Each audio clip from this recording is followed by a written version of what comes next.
Yeah. He got tapped before me, in fact. He had gone across before me. Yeah, yeah.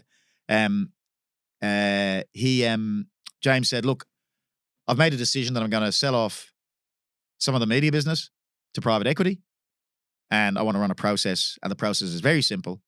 And the process is, I'll name the price, I'll provide the SPA, the sale agreement, and we'll allow so many private equity into the process, and first past the post wins.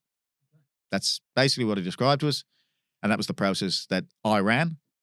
And Eddie McGuire was the chief executive of Nine at the time, which of itself was quite interesting.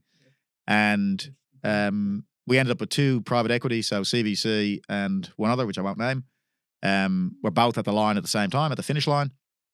And James came to Ian Law, who I mentioned was the other person who was recruited when I was, and me, and he said, Ian, I'd like you to be the CEO of the business, and Pat, I'd like you to be the COO of the business. But if you either of you don't want to do that, I knew Ian was a media guy. He was always going to do it. He said, if you don't want to do that, Pat, there's a job for you still within PBL, so don't feel like you need to go across. And I, again, made a decision that I'd go across. I liked Ian. I liked the businesses. I struggled a bit with the gaming business, if I'm honest, in terms of where it sat with me from a values perspective. So it wasn't a hard decision. And I said I'd go across. And he said, well, on that basis, you choose who your owner is, me plus which private equity. So he was happy with CVC or the other, and we chose CVC. And then James sold from memory 25% of the business to CVC at that time.